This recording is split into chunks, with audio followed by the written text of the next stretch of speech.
Welcome to the Kirk Cousins Be Fighting episode of Training Camp here at the Ballinesian podcast on the Polytickin Network. Look, if your quarterback isn't fighting, he's not trying, okay? Max Crosby and Kirk Cousins fighting. Other training camp news coming to you. Henry Toto, linebacker for the Texans, getting a new contract. Also, all-pro wide receiver Puka possible suspension. We'll get into that. A lot of stuff going on, as well as running backs getting paid. Are the 49ers cursed? Hall of Famers that got put in this year, and some other football and sports related conversations that we're going to have. Welcome back. Thank you for tuning in. We are Psalm One's Talking Sports here on the Polytickin Network. Make sure you're listening to the Polytickin podcast and also the Patreon, patreon.com/the Polytickin podcast. Lots to get into. Let's get into it. Training camp has started. We've already got one preseason game. The Hall of Fame game, which is usually super boring, actually turned into a last-second quarterback shootout. That was awesome. Carson Beck versus that other guy, Haynes King. Bryce Wow. Young's third quarterback. He is now second. Haynes King is now, I think he's second. Oh, King. King is I such a good last name. I think he ends up taking it from, sad to say, Kenny Pickett, who I still think has potential in the league. But yeah, Haynes King was a dual threat quarterback at Georgia Tech. So, I mean, kind of the same skill set as Kenny Pickett. I think Kenny Pickett probably has the better arm, but Haynes King again playing at Georgia Tech in a option offense is a lot more geared towards running the ball in that dual threat setting. But yeah, good to see him. Exciting end to the game where he runs it in for a touchdown. Game-winning touchdown. Time expired. Touchdown. That's a heck of a way to start Yeah. the NFL preseason, and a lot more preseason games about to start. The rest of the league are about to get into it. But some news as training camp progresses. The linebacker for the Houston Texans, Henry Toto, just got a new contract extension, 2 more years for $16 million. That $8 million a year makes him the 27th highest paid linebacker in the league. That's like top. That's linebacker one. And this guy is definitely emerging as a key core piece to that Houston Texans defense that is like next level. Henry Toto, what are your thoughts on this extension and how he fits into that Texans defense? Well deserved. If you guys don't know about Henry's been like highly touted since high school. Went to Tennessee first, a big recruit for Tennessee. That was a big win for Tennessee, getting Henry out of high school. Played there for a few seasons and then decided to go chase the championship out in Bama, Tuscaloosa. Um, Went there, won the championship, was a pivotal piece in that defense. And then got to the NFL. It took him a while. Again, just like quarterbacks, sometimes people need to find the right fit. They got to learn some things. He's always been a great tackler. I think that's what got him into the league. He's always been the guy on the spot, around the ball. Works. He works really well sideline to sideline. Repeating myself, but he does have a nose for the ball. So great off-ball linebacker. Great on-ball linebacker, coverage linebacker. He's in that system right now with the Texans. Everybody's flying around. He fits perfectly there. Gosh, that defense they're such a good defense. And they're built on the backs of 3 Alabama defensive players. Will Anderson, Chris, what is his name? Derek Stingley? Well, he went to LSU. Oh, okay. Stingley went to LSU. It was a linebacker drafted before Will. So both of those guys and Henry. So an SEC defense, of course, with Stingley you just named. So yeah, they're also looked at to be again, well, top 5 defense in the league this year again, led by an Alabama linebacker, D'Amico Ryans. So Oh yeah, I mean, D'Amico Ryan's definitely, since he was a defensive coordinator and Yep. now that he's been the coach for the Houston Texans, has been very much successful, especially on the defensive side. Probably exclusively on the defensive side. Right, right, right. Their defense has kept them in games that their offense tries to kind of spill them out. So Henry Toto, uh, digging up the pockets. It's his last year of his rookie contract, where he's making 3.6, and then that's going to jump almost and more than doubling his average annual value of his contract to over $8 million a year for 2027 and 2028. Well Uh, deserved, man. Just yeah, and a fifth round pick. yeah. Right. So his wife is like she's a social media presence, like an influencer. Okay. And so she has one of her latest stories or posts is him coming home from getting that contract. Yeah. And they're just so hyped, and it's cool to see that. And again, everybody's different, but for him to get that contract, I know a lot of people probably look at him like, damn, that's not that big of a contract. Well, I mean, for us it is, but What? for guys in the league, people probably look at it as, oh, well, there's a lot of people. Yes, of course, there's a lot of people making more Okay. money, and other contracts like we just saw two running backs a day after each other sign the biggest running back contract, and then the day after, someone trumps that contract. Just recently. But Oh yeah. to see them so excited about, it wasn't just the money of the contract, but I think it marks like the accomplishment of him being in the league and them recognizing how good he is. Of course, the money's probably super cool for them, not Yeah, to be yeah. like, oh, they don't care And about money. Of course they do, but yeah, they might be well off now after getting paid, right, millions of dollars right, per season, but this is a big jump. And that video that you're talking about where he comes home and you see his reaction, I yeah. felt like that was like a team celebration for like a team accomplishment. Of course, he's the one out there on the field and playing, but I'm sure that like they've Oh, been working she's together and it looked like yeah, a very like yeah, not yeah, in sync. What am I thinking? Like synergy. Like it was very connected, and for like sure. our team has gotten this next One, step, right. and Well, it's she's got to time for them. move. If like before he got to the Texans, where was he? Where was he always with the Texans? I think he got drafted by the Texans. Yeah. Okay, just but like every time there's a contract extension or a contract year up, you don't know whether you're gonna be with that team. You know what I Mm-hmm. mean? Mm-hmm. The things that the families have to go through. Um, his wife, Cheyenne, I think her name is, uh, the things that she Okay. probably has to deal with, just worrying about where they're gonna be for the season, if he gets Yeah. traded, if he gets hurt, how she has to take care of him, the household while he's traveling.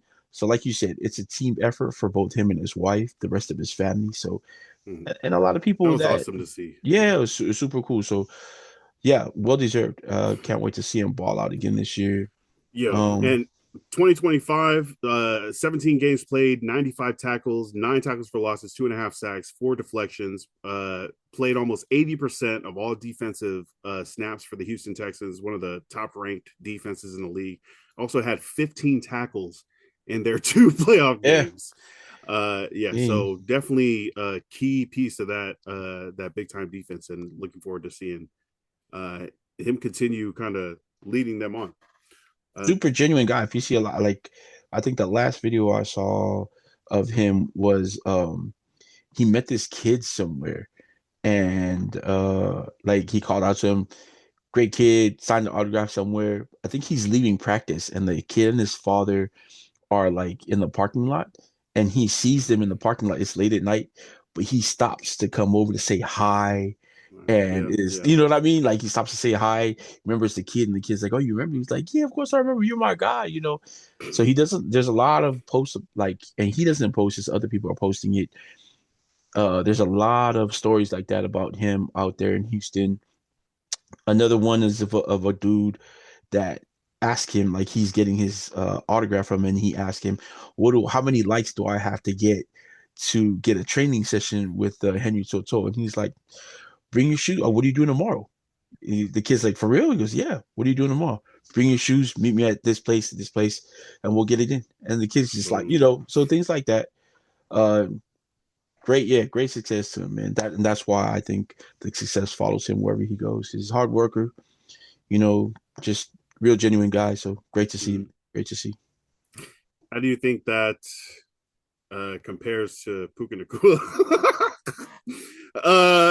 What we're deciding to do in our off time is a little different. Uh, Uh, so I can tell you the off time that they both how they spend their off time. Yes, very differently. As Henry is helping kids train, and look, Henry's not perfect, I'm sure.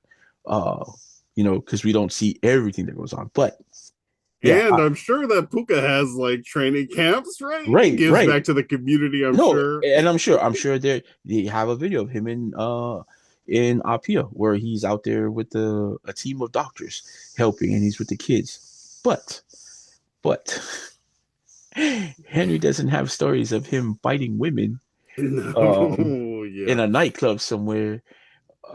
So yeah, and That's that's where we are in this situation. Puka Nakua facing potential suspension, could miss week one, according to a couple of different reports, including Adam Schefter on the Adam Schefter podcast. Uh, could miss that trip to Australia. That season opener versus the San Francisco 49ers in Australia may be without number 12. Uh, which the sucks Rams will be because okay, whatever. Like, but Puka, what do you think? that sucks, man. He's that's going into Polynesia. You got to travel through all of that to get to Australia, and he can't You're go. missing our trip. Bro, that is your trip. So please, Nakua family, feed this kid so he doesn't have to bite, namely women in a nightclub. Somebody get him some chicken Bro. wings. Jesus, Oh wow. like what are we doing? Um, but look, a lot of people are going to be like, "Whoa, it's an isolated incident." No, it's not. He's had. Well, what was the other one where he got drunk and right before the fight, and He dove head first into the back of an right Uber. of an Uber, and Little then man. Okay, but oh, do you think this is problematic or just like a young kid who's got money and is having fun? that's Or do you think problematic, this man. is That's problematic? problematic. I no, I think you can like. I mean, Tom Holland. You can have like a drinking problem and then end Look, up with Zendaya and as Spider Man. It's possible. There's that pathway. we're not going to compare him to Tom Holland. I'm saying Uh, there's like it's not an hey, automatically dead end. look. Like if you're a party This is kid, this is what I'm going young to say. Puka's out there biting people in the club, and his brother's in the stands punching people. Fans, taking LeBron's car. Wait, right? whose car did they take? Oh, his was it LeBron James Jr. Was it Bronny's? No, somebody. So, They stole somebody's car. look, if it's a problem now, nip it in the bud. It Hmm. also sounds to me Oh, like these kids have never been in trouble or gotten in trouble for anything they've did growing up. oh, like kind of spoiled kid, possibly. Well, I mean, there are some steps they're saying that Puka has taken and to improve off the field, including that he checked into rehab, and they reportedly he's seeing a therapist as well as keeping a journal. Not to be Is that going to be enough? the guy to be always like, well, I'm not to be, what do they call him? Debbie Downer. But anytime we see people get in trouble, what is the first thing they do to get into the good graces of the public again? I'm going to rehab, guys. I made a mistake. This isn't me. I'm going to get right. Okay. Right. I was out of character. How many characters do you have, brother? I'm just like, Oh, come on. uh, Sounds like you his said, he is young. He's got some money. It can be, he can, everybody can change. Is it going to be a long-term problem? We have to wait and see. Uh, is he problematic for the moment? Yes, it yeah, is yeah, problematic, yeah. and not just to the team, but to himself and the people around him. Because if everybody's like, do you want to be that family member or your friend that always has to look out for this dude when you guys go hang out and It like, might be like somebody's new job. Like hey, you look, hire one of the cousins to make sure hey, you get in the Uber. look, if you are Puka's cousin, make your claim now to the family. Be like, hey, you guys need somebody to be his personal assistant. Yeah, Uh, leave. We've heard stories. liaison. Mike. So Mike Bibby's brother, when Mike Bibby was coming up, took the role of being his manager. So all through college, Mike Bibby's brother, they all had their regular jobs, but Mike Bibby's brother and his homies took it upon themselves to make sure that Mike Bibby was, like they took care of him. He wasn't getting into no trouble because they were there to take care of him, whatever he needed to. So he got into the NBA and they did the same thing. They took that role, make sure Mike Bibby was taken care of, wasn't getting into trouble.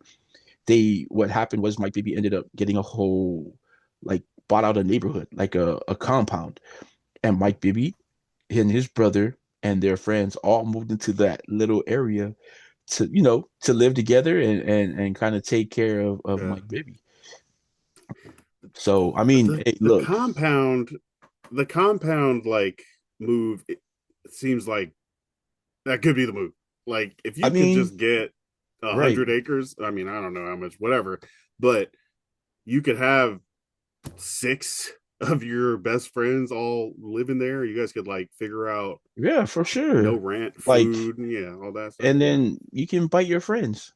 You you know what I mean? Like, That bite, the picture of that bite is crazy because it's like it's not the front bottom teeth and the front top teeth.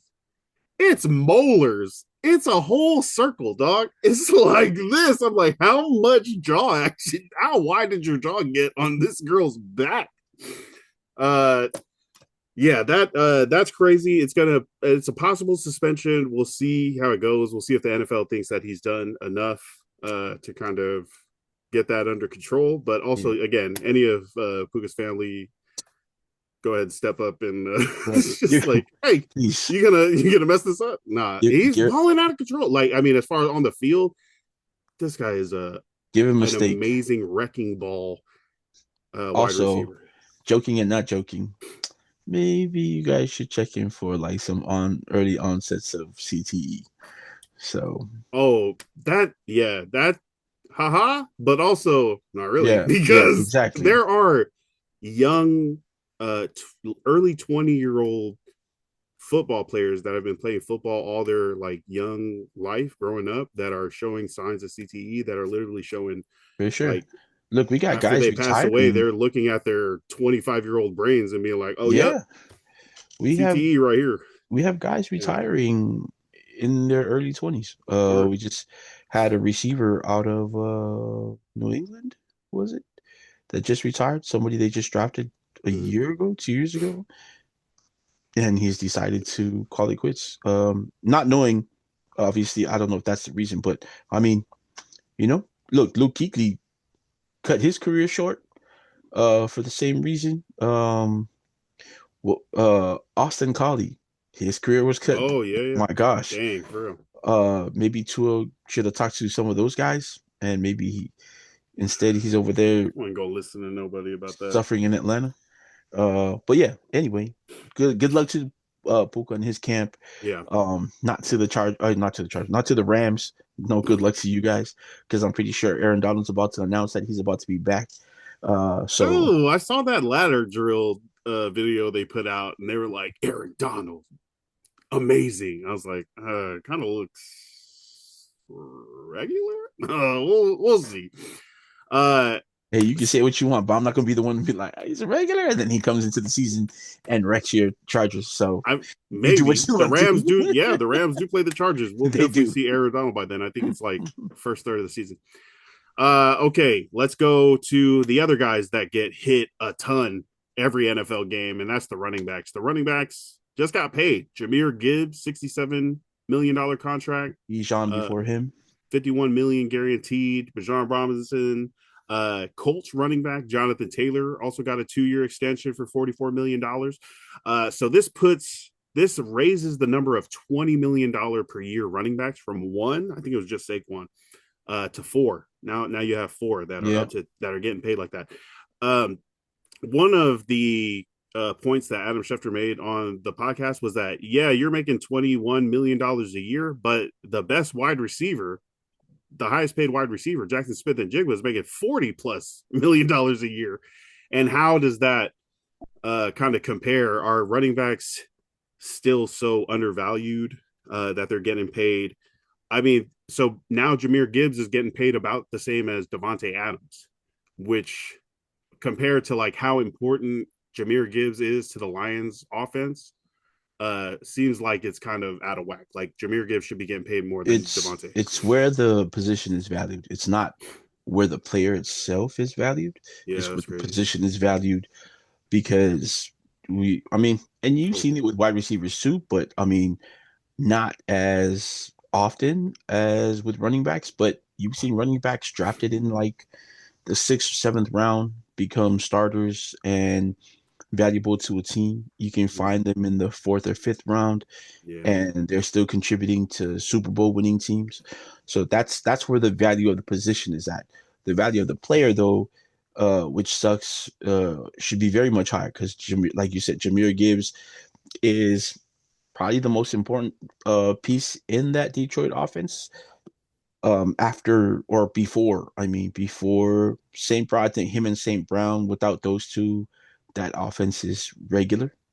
Where Uh, would you put Penei Sewell between those Jahmyr Gibbs amongst them? third, third, because I mean, he can block forever. I mean, actually, you know what? No, we might have to put him first because Montgomery was making good yardage too out of the backfield. Oh, good point. Um, right. So, but definitely those three are top. But Jahmyr Gibbs can do things on that team that no one else can. Don't get me wrong. David Montgomery was really great for them, touchdown wise. Like he ton of touchdowns. They handed him the ball off in short yardage. Could still catch out of the backfield. St. Brown is probably one of the top receivers in the league. But Jahmyr Gibbs is just an otherworldly talent, speed wise, catching the ball in the backfield, running it up the middle at his size still, or, running by people. So, yeah, I mean, that's it's sad that they are just valued by the position and not their talent alone, but that's the league. Same thing with Bijan Robinson. Like Drake London is probably the next best person on that offense. And then just now, Kyle Pitts is just now kind of be reaching the potential that everybody thought he had. People were ready to label him a bust before last season. And now he just got a contract extension, decided to stay in Atlanta. He's getting paid again because of what he did last season. So we'll have to wait and see if he can translate everything he did into last season into this season. But yeah, Saquon also another guy who at times looked like he was the only one producing for that offense in Philadelphia. Like you could honestly say there were some games if you were able to shut down Saquon, the rest of the offense kind of was stagnant through the game. So um pretty important, I think, for their Yeah, teams. But I guess as a whole, when you think about it, the position itself, you got guys like Pacheco, who wasn't drafted in the first round, was able seventh. to Yeah, see seventh round. They found him in the seventh round out there. and then they used him for his rookie contract, and then when it was time to Right. pay him, they were And like, they were like, "You can nah, leave." right. Um, Probably not a good example because I think he was drafted higher, but Kenneth Walker, what he was able to do in Seattle.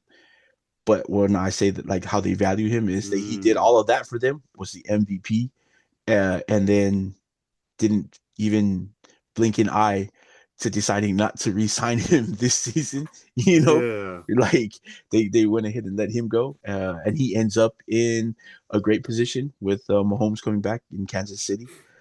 So he signed a 3-year, $43 million contract. So yeah, that's like 13, 14 million a year, 14 million a yep. year.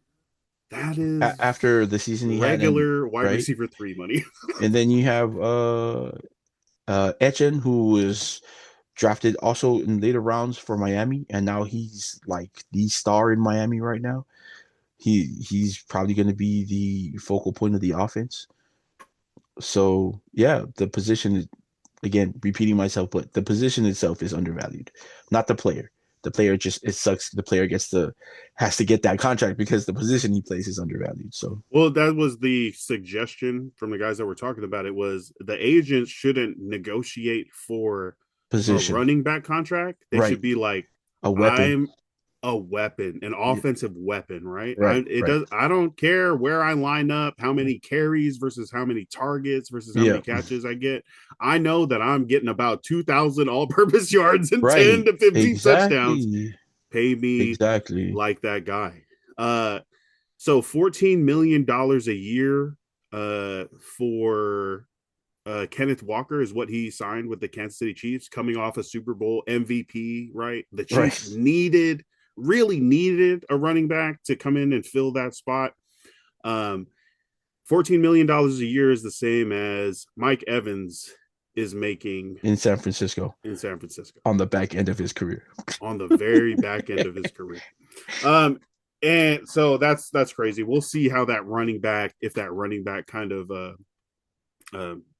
I don't even know that mark, Right. that high And mark just ever challenges the what the wide receivers are making. right. And to further like uh speak on the running backs, those are the top four running backs in the league that we just talked about, with Saquon added to the three that just got fat new contracts, and that's what they're getting paid. So those are the top four running backs in the league, not even just by contract or money, but also by production wise on the field. So Do you know what wide receiver makes $20 million a year? Alex Pierce. Jacoby Myers. I think Alex Pierce just got a big. Alex Pierce makes 28, almost 29 Oh, million a year. okay. See, 20 million to 22 million is Jacoby Myers, Chris Godwin, and Devontae Adams. So that's what those first Nick, round fantasy running backs are going right. for. Hey, look. um, but actually, speaking of Mike Evans, let's take it to our next topic, which is, are the 49ers cursed? No, they're not cursed. We haven't talked about it this month, but their head coach got in a huge car accident and probably He's lucky to still be seeing out of both his eyes. he also said it was his fault. So Yeah, he said that. Oh, there was a little cover up with like the police report, because the yeah, police report said no one was at fault. And so with Shanahan coming in and saying, "Oh, it was my fault. I looked down to try to look at my phone or something, try to yeah. grab my phone." They had to back up and be like, "Oh yeah, it was Kyle." They changed the police report after. But yeah, what crazy for him to be like concussed, injured, like in a sling or however he's trying to recover. He did note that he will be coaching their next preseason game, their first preseason game. So that's good news. But I feel like every day there's a new 49er in training camp that's going down. Hey, look, Scary. move your practice facilities. Oh, the electrical substation. You think that's Move. real? I think it's I'm real. kind of starting to. I think it's real. I think it ruined Shanahan's motor skills on the way home from Oh practice. It's like, no! It's also a cell tower. see, there you go. There you go. uh, So it says they currently have 15 players on injured or limited. Uh, Freaking Ricky Pearsall out for the season. what? I didn't know that. Uh, Season-ending knee surgery. I mean, you got George Kittle with an Achilles injuries. The wide receivers. I don't know if these are vet-ridden days or like letting them rest, or if there's like legit injuries that are keeping them out. But with Pearsall out for the season, Mike Evans has a quad. Christian Kirk has a calf injury. Nick Bosa dealing with knee soreness. That's this is not. I feel like the 49ers, we've already said this, getting old fast, right? Christian McCaffrey, This is how they uh, started the season last season too. right. But it's like well, what I mean is they got to cash it. Their window No, what looks I like mean, they it's, started so injured last year, like, and then it mm, it was a problem. Like, I mean, if they were oh, yeah, yeah, healthy, yeah, they probably could have had a deeper run in the playoffs. But you start off unhealthy already. That's you're playing from behind already yeah. before the season starts. So And then it sucks for them. shows when you're not like challenging at the top of the NFC West. Like the Yeah, 49ers are usually fighting with the Rams, fighting with the Seahawks. But last year it was like they were one of those free spaces because they were just so hurt. Like they couldn't get the whole team on the field at the same time. Someone was Yeah. always missing. That definitely seems like it's continuing. I feel like the Niners as a whole, very talented at almost every spot, but old guys. George Kittle getting old, Christian McCaffrey getting old, Trent Williams getting old, Mike Evans already old on the way in. Like Hey, there's look. there's a limited amount of time. It might just be this season before everything gets blown up. Like if it doesn't work this year, because you got Brock Purdy making what 150 million, whatever it's going to be. I think this might be the last iteration of this Niners team before something Look. really gets He, changed. Kaepernick's girlfriend warned you. Is his? I think it's his wife now. He Oh, the warned you, Cap. Kaepernick curse. Hey, all you Ew. all you had to do was endure a couple of kneel downs during the national anthem. But no, freedom of speech. you want to blackball him in the league, and his girlfriend was like, "Oh, okay, y'all want to play like that?" Look, 49er fans, I'm so broken up that this is happening to your team right now. I'm so broken up right now. Oh, that's how you cry. Yeah, I do. That's my best cry for you Oh, guys. Mufasa. Say 49ers fans. Yeah, so sorry for you guys. Sucks to be you guys right Hey, now. let's get that shut down that electrical Yes, substation and right. Go, or go. move Yeah, something. If they do start practicing somewhere else, I would everyone's going to be focused on whether the injuries continue or yeah. not. That's Go great. practice at Cal, please. Move you the practice facility over to Cal. Ugh. Go practice at Cal. You know what I mean? We mentioned the Hall of Fame game that started the preseason. That also kind of is coupled with the actual Hall of Fame ceremony every year. You know, some deserving players who've had amazing careers get voted on and chosen to enter the NFL, the Pro Football Hall of Fame in Canton, Ohio.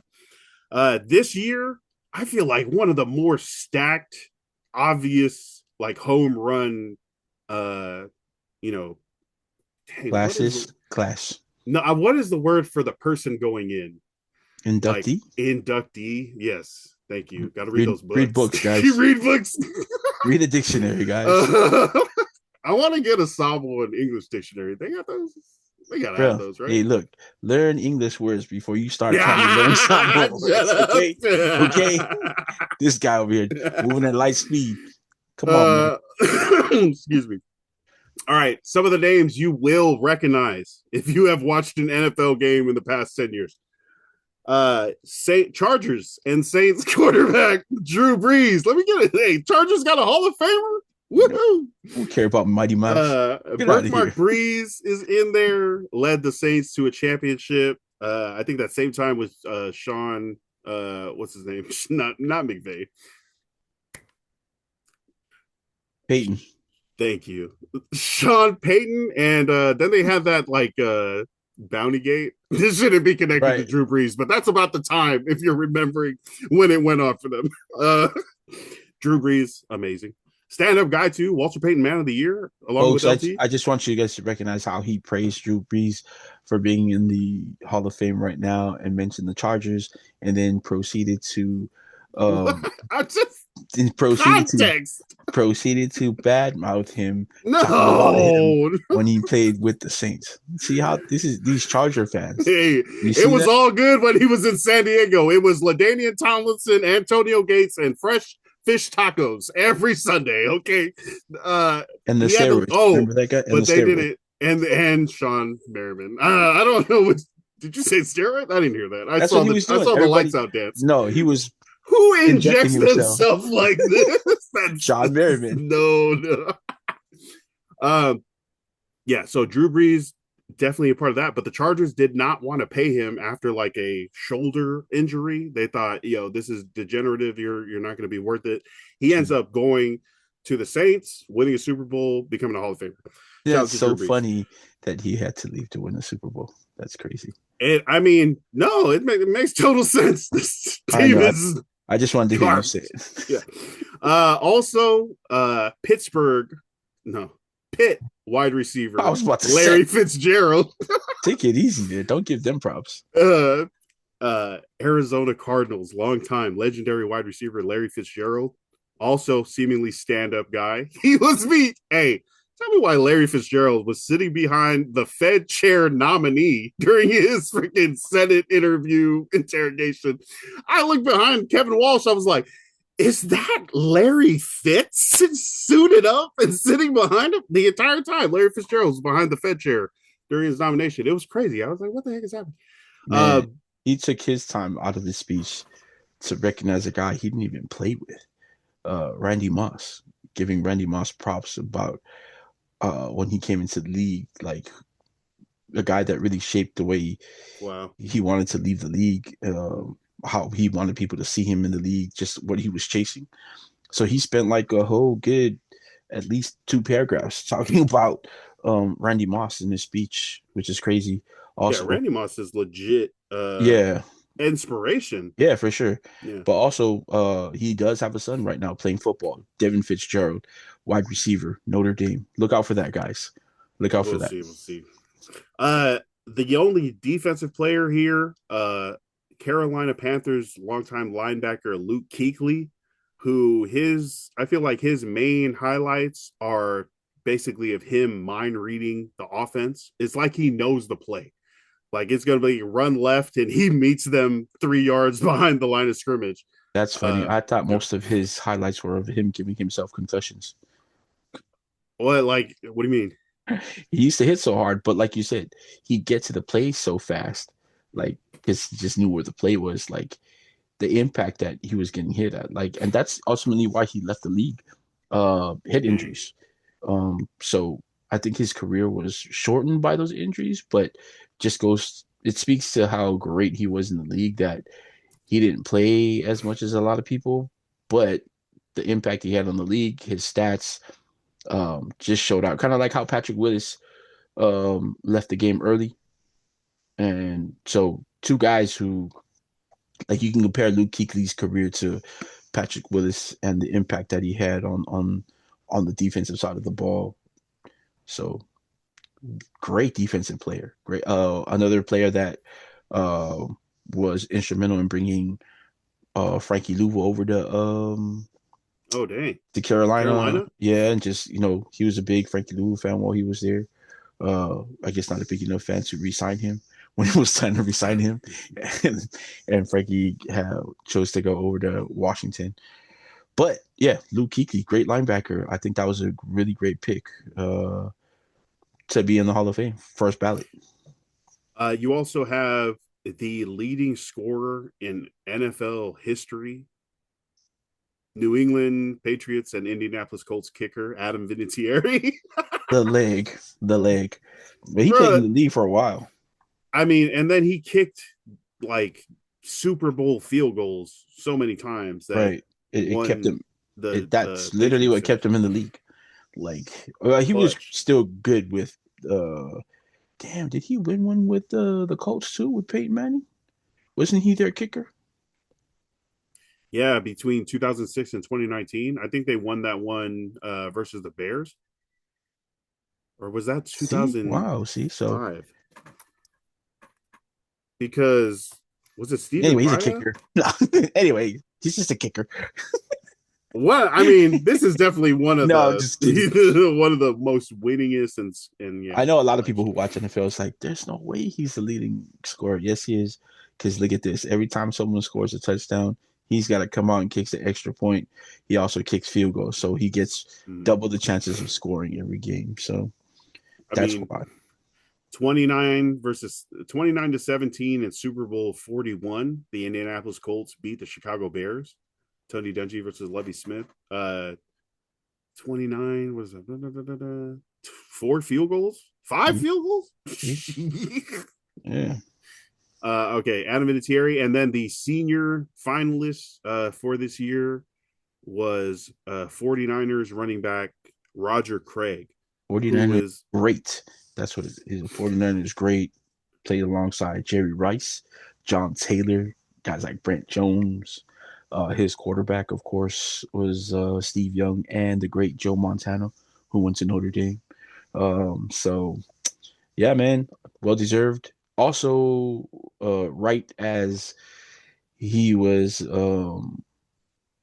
I guess, inducted into the Hall of Fame, news came out that he also was diagnosed with vascular dementia.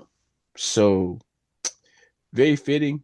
Sad to hear things like that about guys you used to watch growing up play ball. But Mm. what that means for him is that it's not your usual diagnosis of dementia. His thinking will be a little slowed, memory wise. Still have that. Just motor skills might even also be a little slow. So shout out to Roger Craig, man. What a great running back. Another guy that Yeah, was pretty like one cool. of the first dual weapons, like all like Yep. running back, but also caught a bunch of passes. I think like first Working, thousand yeah, yards, working something out of like that. the backfield in the That West like Coast West Coast offense, offense. and that's why. And so Bam, bam, also bam. what made him really great though is he played in both sides of the bay. So he was also a Raider. So, Oh, yeah, was also a Raider. So nice. that really added to his greatness. Like after that, it was like, Right. well, of course he's going to the Hall of Fame. He was a Raider. So you're welcome, Roger Craig. Raiders Hall of Fame running back, There you Roger go. Craig. Okay, yeah. Speaking of hard hitting football, let's take it up to Seattle, who are the Hard Knocks team for HBO this year. You Uh know, this would be the only year that I bypass watching Hard Knocks. I can tell you that. it's in your neck of the woods. I didn't even know it started. I was like, until I read it in our notes today for the show, I was like, oh, interesting. Hard Knocks started already. That's interesting. uh Hard Knocks, that music starts, you see just like montage B-roll footage of throwaway training camp slow motion cuts. It does it for me. Man, I got hyped up just to watch some training camp football. And But the you way the might think I'm joking. stories, what? I really haven't checked it out, but that's I, cool. I'm like, for sure. I mean, I feel like as soon as we turn on any of these football shows, whether it be Hard Knocks, um, but definitely, quarterback, wide yeah, I get what you're receiver, saying. those ones, it's just like We're football is back. here. Football is Yeah, alive, we're especially back. after this big break. So seeing Hard Knocks in Seattle, very interesting. You're coming off a Super Bowl and you're choosing to like be one of the be Yep. the the team that's being shown and kind of like under scrutiny under these cameras that they're putting in. But very interesting to see some of the highlights from episode 1. Episode 2 just dropped, so I need to watch that. But uh some of the highlights from episode 1 that I watched recently: Brandon Peely taking a knee and throwing up on the sideline. I was like, oh. And Ernest Jones is like, see, that's what training camp is about. We are pushing ourselves, you He's know, like a to the limit. 112 fever over there throwing up. It's like, Shout out to oh man, Brandon that took me Peely. back. That took me back. Lance, he used to be Lance's next door neighbor in high school, and Lance is, yeah, Lance is close with the family out there, and Oh yeah, for sure. Our yeah, neighbors are the best. Shout out yeah, to Tiara and Mika yo, Afua. those guys are, Uh, yeah, those guys are great. yeah, he went out to Westview out here in Hillsboro and stayed with them, and then went to USC, and then Yeah. to the Dolphins and to the Seahawks. So Lance Uh, has seen him throw up a lot of times. no, no, this is the first time, and I was like, of course it's going to be on national available TV. Um, that, and then also there was this thing that kind of stuck with me because it was head Seahawks head coach Mike McDonald. He was opening up one of the team practices, and they're like in the auditorium, and the coach is at the front with like a clicker. There's a big projector behind him. And he was talking about Michael Jordan, which perked up my ears, obviously, because like, what is this sports connection you're trying to make? And then also you yourself being a huge Bulls fan. But he was talking about Michael Jordan was the man the entire time, right? But not until Phil Jackson came in kind of as a nobody and got him to play team ball is Definitely. when the Chicago Bulls started winning championships. So Mike McDonald's is in their preaching this like this teamwork. Like you might be amazing, but think of what we could do together. So for I sure. wanted to check in with you. And is that what happened with the Chicago Bulls? Is that kind of how it came together, or what would you say to that? I mean, to simplify it, yes. Phil Jackson came in. Of course, they picked up a bunch of guys that eventually became Mike's teammates. Like, of course, Pippen was drafted. You got guys. Horace Grant came on. So, like those two, Horace Grant is a little less, I guess, celebrated as like uh calling them like a big three, but those were the big three. But what Phil Jackson did come in and implemented the triangle offense, which still centered around what Michael could do, but what it also did was made him a great teammate, like passing wise, finding guys like where they needed to be, and it brought out like all of Michael's skills, you know. Um, so yeah, definitely Phil Jackson, and Phil Jackson's he did that for LA Oh, when he was with the Lakers. He got out there and was able to have Kobe and Shaq coexist in those first couple of years when they weren't great friends, hmm. when so yeah, great analogy. Um you just think about the teams that he put together, even with the Lakers. So you had Kobe and Shaq, of course. You had Michael, MJ, and Scotty, and then those were your two greats, and then everybody around them just knew what to do. Like they fit into that puzzle perfectly.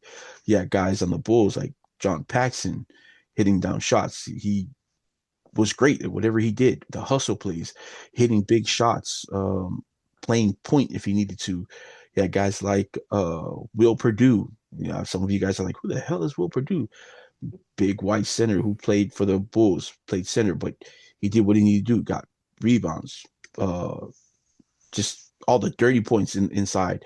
Played solid defense, and then on the Lakers, you had guys like Robert Ory. Without Robert Ory hitting those threes and the length that he had playing defense, you wouldn't have championships. You guys had guys like Shannon Brown coming off the bench.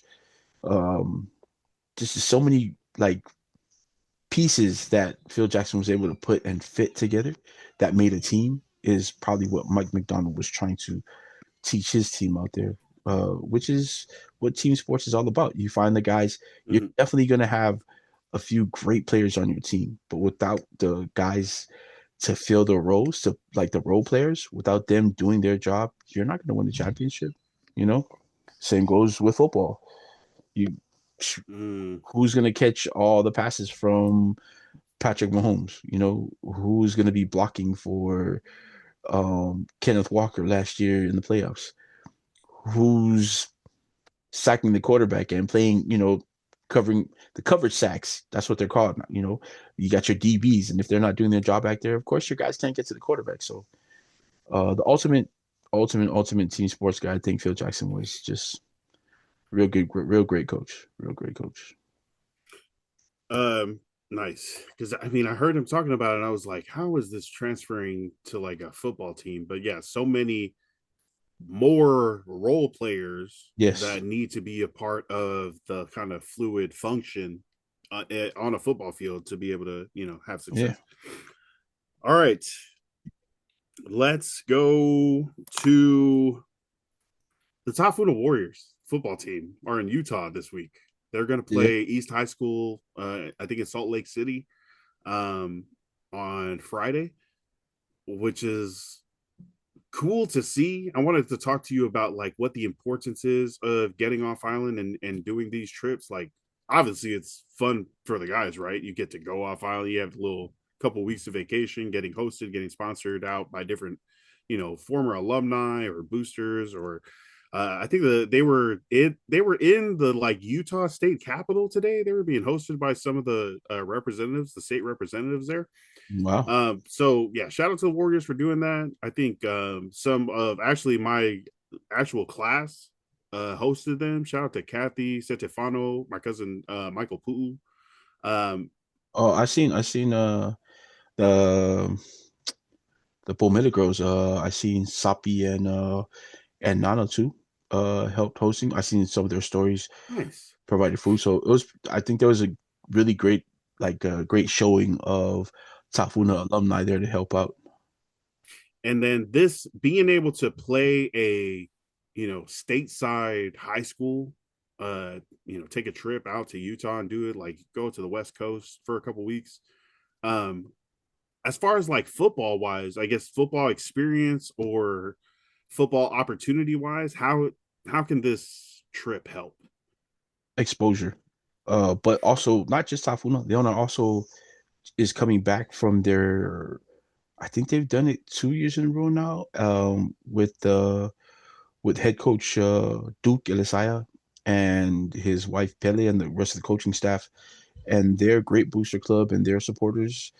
I want to say it's 2 years in a row now, maybe three, but they're just coming back from the camps that they were able to fly out to Utah, attend camps, get training from coaches out there. So again, not to take away from Typhoon. Typhoon is doing great stuff, but it's it's the program of football coaches back home now that are doing a lot more for their teams. There was coaches in the past that you know were able to do it too, but maybe not the funding. But there's a lot of more help now, I guess, for the teams, which is great, and the Mhm. coaches are doing great things. So it gives exposure to the kids that they wouldn't readily have available back home, like during season or Yeah, just on yeah. the island in general. Having coaches see them, college coaches, hell, even professional scouts coming out to see it, getting to learn new techniques from coaches out there that are at the camps, running the camps, or guys that are coming to visit with them, Mhm. getting exposed to a different culture out there as far as the teams they're going to be playing, Oh yeah, yeah. how they can maybe learn to assimilate before they get out there for school because it is a different game. You talk a lot of smack everywhere, but I think like that part of the game in the States is a little different because a lot of coaches back home like that's like you're gonna get in a lot of trouble if you're on the field talking and you're not doing what you're doing. In the States, it's a little more prevalent. You see a lot more on the field with teams out in the States, like we saw last season when Grant High School in in Sacramento played I forgot what school they played, but they played the number one quarterback in the country at the time, and you had coaches going at some of the players from Grant High School like Google me. You don't know me. Like, if you go back and see the clips, like, of course, it's a thing, and but yeah. So, number one, exposure, and then number two, the experience of being in a bigger stadium, playing in Yeah. one of these big stadiums, getting to see the schools. Maybe, hopefully, they got to go visit some of these schools and walk around, get that experience, and then the tutelage from the coaches that they're going to be out there. The skills Mm. that they'll learn, the schemes that probably they'll be taught. So it honestly goes a long way to having your kids. I know a lot of people Yeah. probably just see it on the surface. Oh, they're just going out there to play another football game. They're gonna play against better players and they'll get better that way. No, there's a lot more than that. And then hopefully it also gives them a little bit more like love for the game or like what's the word I'm trying to figure out right now? A little bit more gratitude towards what they're doing because of all that everybody that's involved, everything that went into getting them there, the people that's supporting them, Ooh, yeah. just maybe they get a little bit more of a feeling of gratitude and the journey that they're taking, how hard it is to get them to where they're trying to get. I with with Nora starting like preschool soon, there's an orientation day a couple of days before the actual school starts. Yeah, And I feel like you can tell which kids went to orientation for on the sure. first day of school For and sure. which No, for ones sure. skipped it. I Oh, mean you don't know that where the bathroom is? Oh, you don't know right. where we hang up our jackets? Like No, you no. don't. Uh, but it's this is kind of like a cool orientation for these football players who may aspire to play stateside, kind of what the vibe is, what the schedule and what the routine is. Like you said, going into these bigger stadiums, Yeah, bigger crowds, um, that experience could set them up for like, okay, I know when I graduate from high school in American Samoa and want to go up to the States, I know what to expect. I know what is good, what is not, certain levels. You're not just going into it blind and accepting whatever comes to you. You Yeah. kind of have that built in, that course knowledge of what to expect when you get out there. So that is awesome. Shout out to the Warriors. Shout out to the football team. Shout out to all the alumni. Shout out to all the freaking boosters, helpers, volunteers that are helping make it come true, helping make it happen. And what you said is great. Hopefully, they have that gratitude and recognition of Yeah. all the people, all the hands that are making this possible, and really have that gratitude and appreciation for what they're doing. Uh, strive for the best. Viral trends. So there's this. I don't know if I talked about this last week, but where you like record your kid. No, that's I was just talking to my I don't know if we talked about it last week, but that's what I was just talking to my sisters about. Like I think it's pretty cool, like very emotional. And I'm an emotional guy. Like Yeah, I'll tell you, I'll tear up, watching a lot of these videos. But like bruh. seeing, yeah, right, seeing some of the kids like their reactions to like their parents telling them like, "Oh, that's my best friend," but Yeah.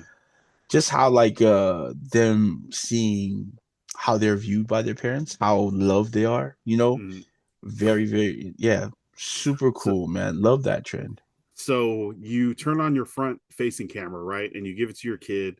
And so, I mean, well, I guess it would be facing you. So you turn on your rear facing and you have the kid hold up your screen to you. But instead of it reflecting and recording you, it's actually that camera recording their face as the parents like are making a video, and you're just, hey, hold this camera so that I can record my video. And then the parent starts talking. It's like, hi, this video is for National Best Friends Day, and I just wanted to talk about my best friend in the whole world. They're sweet, they're nice, they always do this and that. And then they reveal that the person that they're talking about, their best friend in the whole world that they can't live without, is the kid recording the Yeah, recording camera.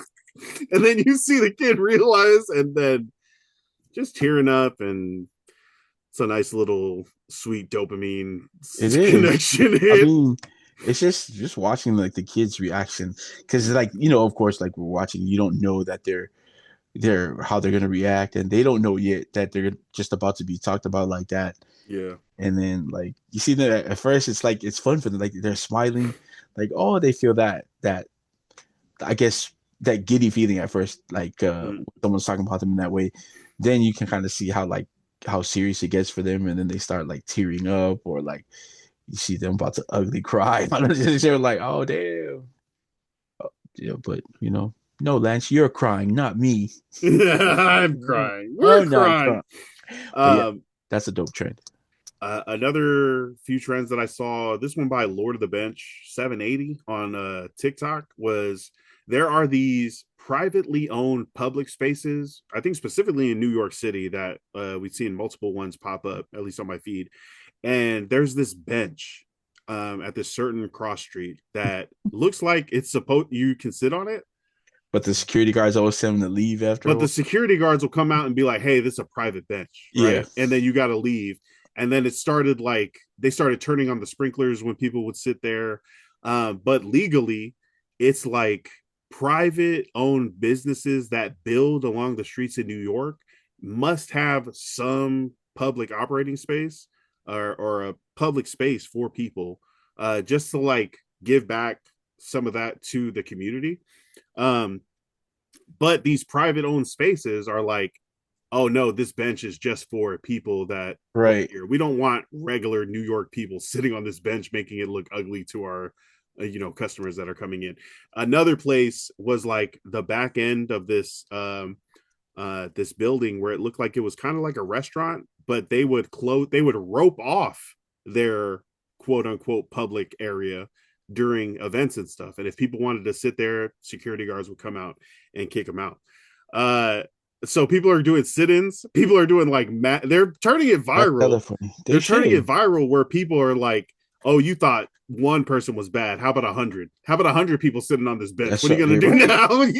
now? And the thing is, like, they're allowed to have that space because, or like even build in that area because that that specific part is for the public. And the only Hmm. reason they're allowed to have the rest of the space Yeah. is because either they were given money to like make that space public, or like that was the stipulation in them being in that area to run their business.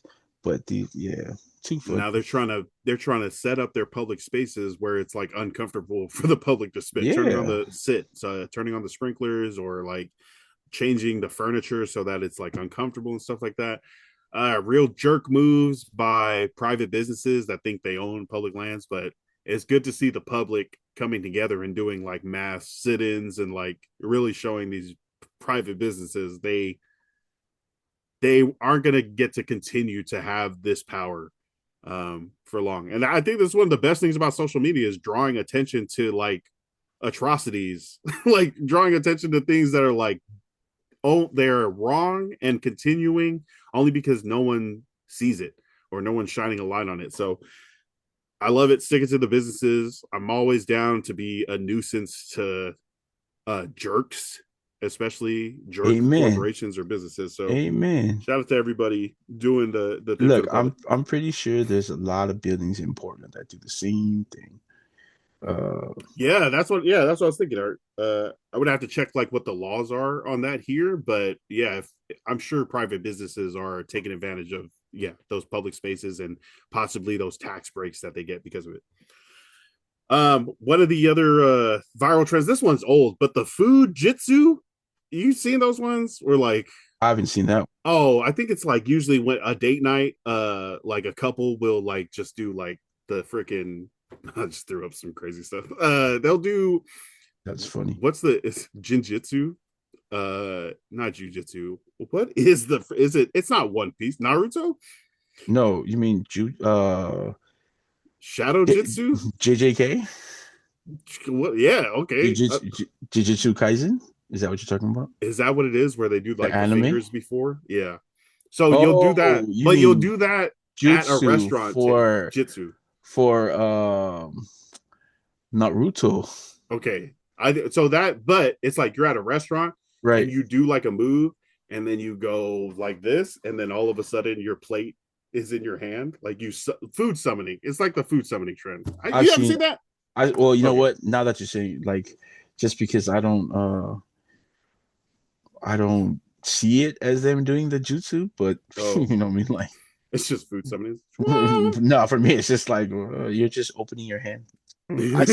I just seen districts, and I was so funny that we were talking about it because I just seen George on districts. They did one. If you haven't seen it, Oh, I haven't even seen that one. it's out. So George was on the story, and George is at the end. He's like, I was like, oh Shout no, out to Go George, Time. they got you, George. No. Follow George on Instagram and TikTok. Go, Was it man. Go Time? Yep. Go underscore time. Please go follow our guy, man. Too funny, man. Any viral trends that you liked or disliked? Oh, the one that I just been seeing a lot is that one with the reverse camera with the telling your kid that yeah. So that's a pretty cool one. Other than that, what is no other viral trends like that. Sometimes I'm very weary of like getting on social media and see It's some like I of don't these even want trends. to Just notice like it. man, I want to know this trend, man. And finally, just some headlines from American Samoa, Talane mostly. Talane Weekly. Can we steal that? Can we use their name in a segment? They're not listening. Well, we're not making it ours, so No, no, we're actually promoting them. Talane.com. Shout out to Monica Miller, the realist. Uh, so a plane skidded off the runway at Fitiuta Airport a couple weeks ago. They just finished like, have you ever been to that airport? oh, is it obvious?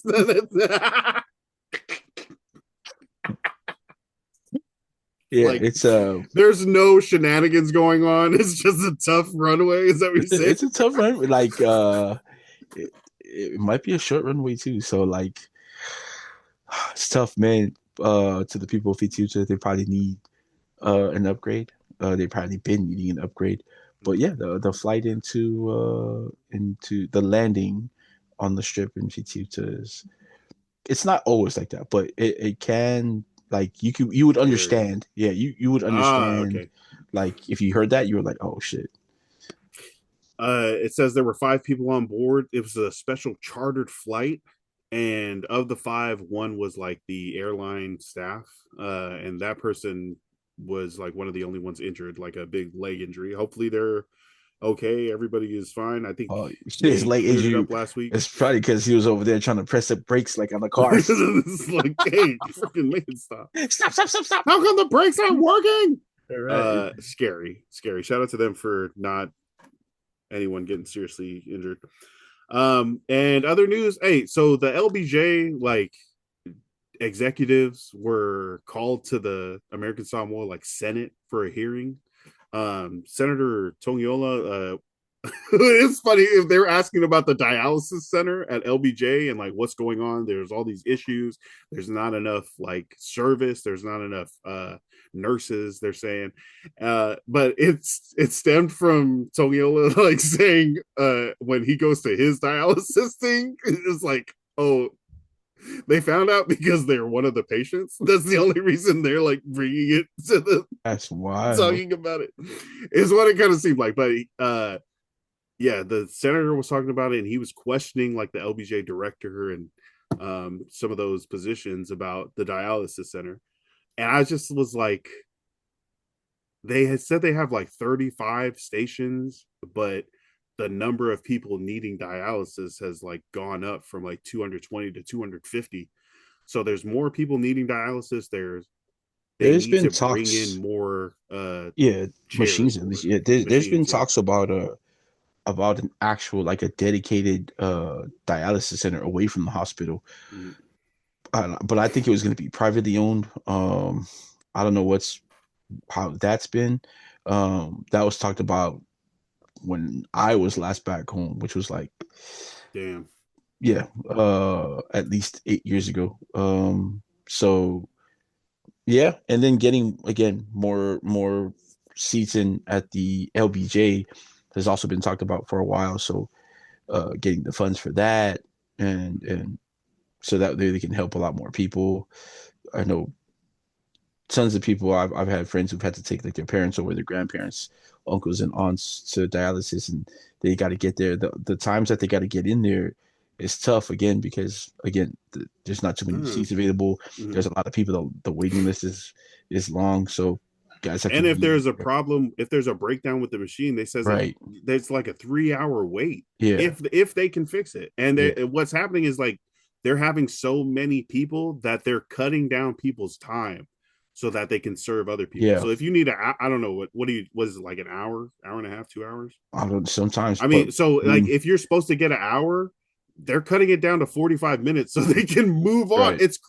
Uh Because I know it's people used crazy and it's to. scary. Their times used to be like at 2 a.m. and they get out What? of there like at like 4 or 5. So yeah, so Whoa. it's crazy. So yeah, hopefully that gets answered in like good way. Uh, Mhm. hopefully people will rally together privately maybe, and maybe we can get some people paying for that stuff, putting some money Dang. together. Or hey, why don't we throw another concert like Blue Sky does or Azteca? I'm not saying Like a those two throw benefit. it, right? Yeah, A yeah. benefit concert, um, and put some money towards the hospital instead of deep sea mining. Anyway, let's not get into that because we don't have Yeah. that much time. So, but yeah, that's the news from there. And on that front, anything else out of there? Out of Talanay? No, that's I mean, there's definitely new stuff, but I would need to like really get into it. Man, I seen. Oh, they voted to this is actually news. They voted to suspend the special provisions act, not act, what is it? You're not allowed to bring in extra foreigners for 12 months. So there's like what you can legally do, and then there's like the special provisions rule where you can bring in more people. Where you can pay more money to someone else to bring in more people.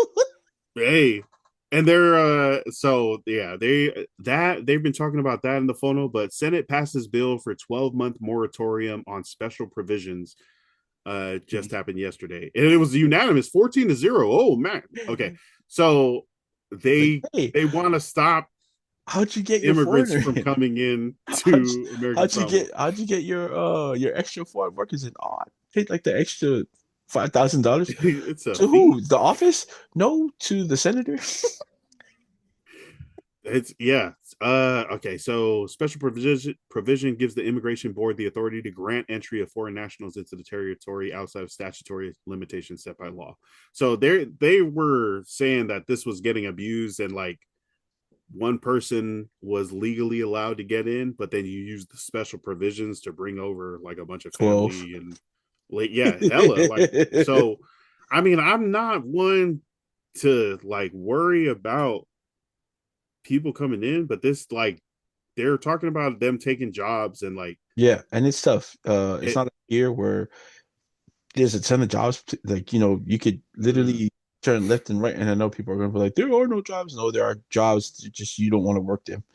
But in American yeah. Samoa, there aren't many jobs to go around. Yes, there were some jobs that people didn't want to work, like the canneries. You told somebody, oh, well, go to the canneries and can the fish, help with Mm, that. And people were like, nah, I couldn't do that. Well, that's a job. It's, it's that's maybe one of the other jobs that people, but people are doing for that now. Other than that, there's not really anything else that people would be like, I don't want to do that. You know why? Because there's no other jobs on island readily available like that. It's such a small island, uh, and that's why a lot of kids are leaving after high school, even mm, if they're not going to college. They're trying to leave the island to, again, another topic for us to talk about sometime other. But they leave the island to come out here, and they've been tasked the duty of finding a job out here to help send money back home and help with things back home. So yeah, crazy, crazy, crazy, crazy. I mm, guess I think passing the bill right now, hopefully they'll get good like feedback from it for these mm. next 12 months to see if it'll help with life on the island. I thought it goes from the phono to the Senate, but they're saying the House bill is in committee for this, so it might not be fully passed yet. Um, the Senate and the phono do have to agree, but Mm. yeah, the ASG Attorney General Gwen Tauili said only foreigners employed by ASG and the federal government would be approved during that moratorium period, but not employees in the private sector. So if it helps the government or the island, but not for people trying to help with their businesses or bring other people over, I I don't know. Like you, yeah, you. I mean, with it being such a limited economy in American Samoa, definitely you want Samoans not only having most of the jobs, but creating most of the businesses, small businesses, like getting those Yep, set up as far as yep, like capitalism, like having that business and employing local, people to work it. for I sure. think there is I mean, it feels like I've heard um, like a reluctance for local American Samoans to do certain jobs, which is like how kind of in the special provisions thing that they're trying to stop for a year. Yeah. The one thing you had to do was like put a newspaper ad out for your job. And if no one contacted you, then you Ah, could be got it. like, "Oh, no one wants the job. I got to bring Right. somebody I gotta from, outsource from I got to outsource Pia it." or like, yeah. And then there is like talk about there's possible corruption or people are misusing that power as far as like or in the government to bring in people like you say possibly accepting bribes and stuff like that. I wouldn't be surprised, unfortunately. But yeah, we'll see. I'll keep an eye on that this week and we'll see if that becomes official pretty soon. Before we go, uh Patreon, patreon.com/slash the Polytickin podcast. If you're in the Patreon, you can be in the Patreon Fantasy Football League, right? Yeah. Yeah. We're doing that for the Patreon. We're gonna see who in the page is gonna be the fantasy football champion and bragging rights. So if you want to join us for that, make sure you're part of the Patreon community and get inside the chat and like that. Uh Finally, before we go, any shout outs? Oh, shout out to Cepha. Cepha's got an album coming out. If you guys want to hear the album before it's actually released, just gotta hit up Sefa. He takes any donations. You know, $10 to get you the album early, and then if you want to donate to future projects, he's also very, very grateful if you do. But yeah, so hit up Seth, ask him about the albums. Every album he puts out is straight fire. I put my word on. I put my name on that. It's always really good music. Um, yeah. So shout out to Seth, man. Just always love to see him put out projects, man. It's cool to see. Shout out to Marcus also, man. Marcus has been on it with all the videos, so love to see that, man. Those guys have been because I've been really, really on it. And then shout out to Nora who gets to start preschool soon, man. That's my dog. So I think she deserves more hot chocolate and chocolate chip pancakes from her dad and her mom. So hopefully she can get that. For sure, man. For sure. Shout outs. I got shout out to my boy Ruben. We are driving to Idaho. Shout out to Ruben and his fiance Eric. They're getting married this weekend. So family road trip out there to East Idaho. The North Idaho is where it gets spicy, right? There's like little white supremacists, but South Idaho. I think the whole Idaho. South Idaho, it's like closer to Colorado, right? Look, Eastern Washington literally tried to get the state to make them their own state.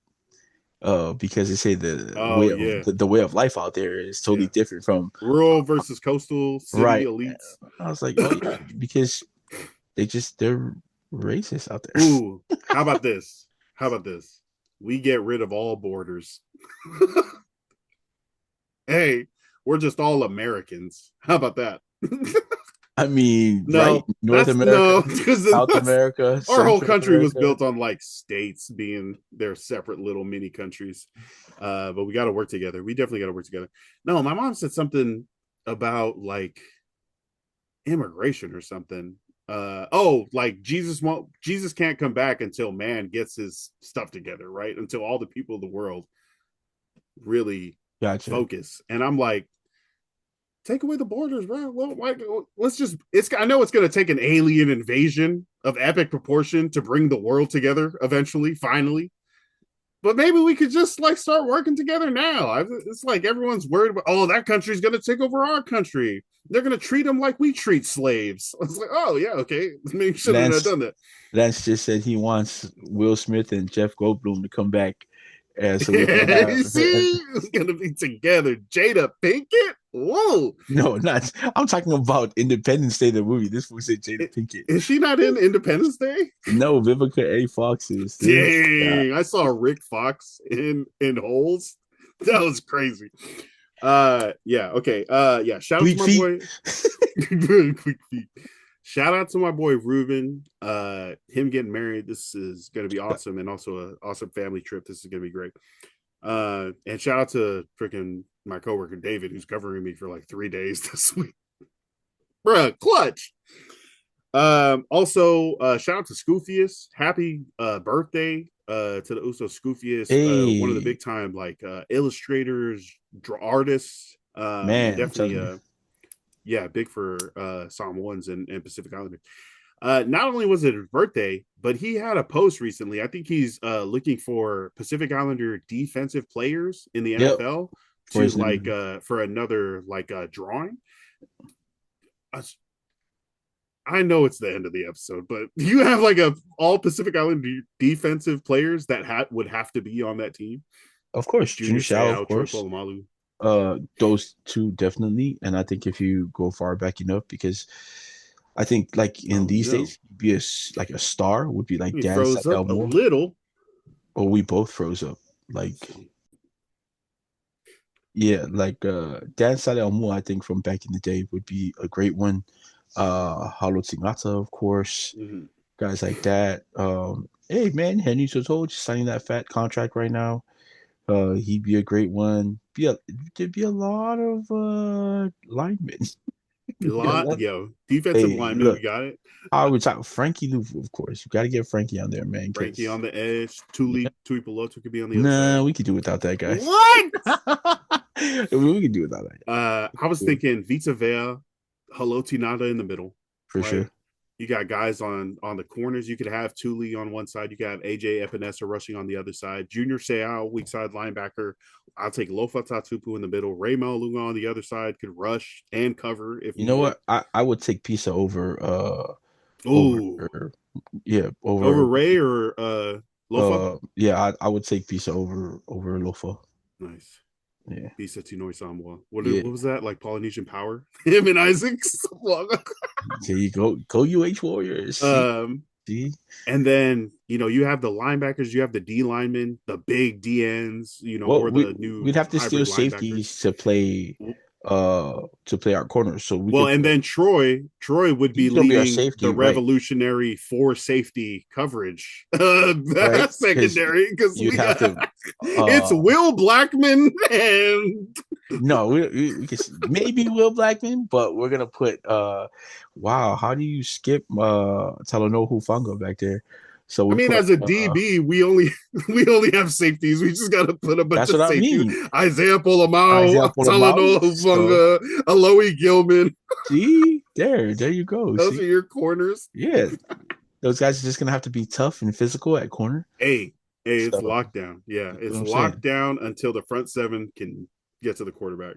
That's what I'm saying, man. But yeah, if you are listening to this on your phone, go ahead and open Instagram. Go follow Scoofius, Skufius. Yep. The content, and then also specifically, if you like football or Pacific Islander football, answer that recent post that he has.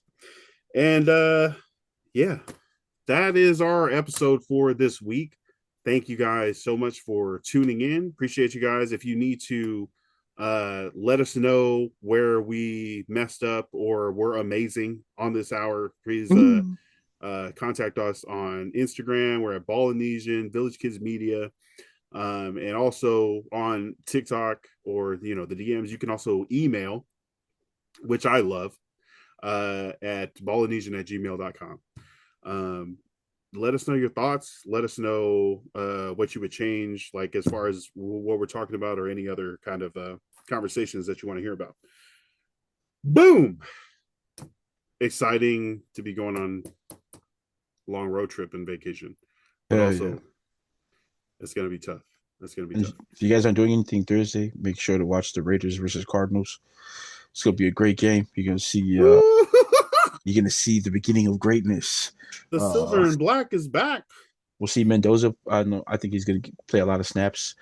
We'll see Mike Washington in the backfield. I'm pretty sure, who everybody's been raving about.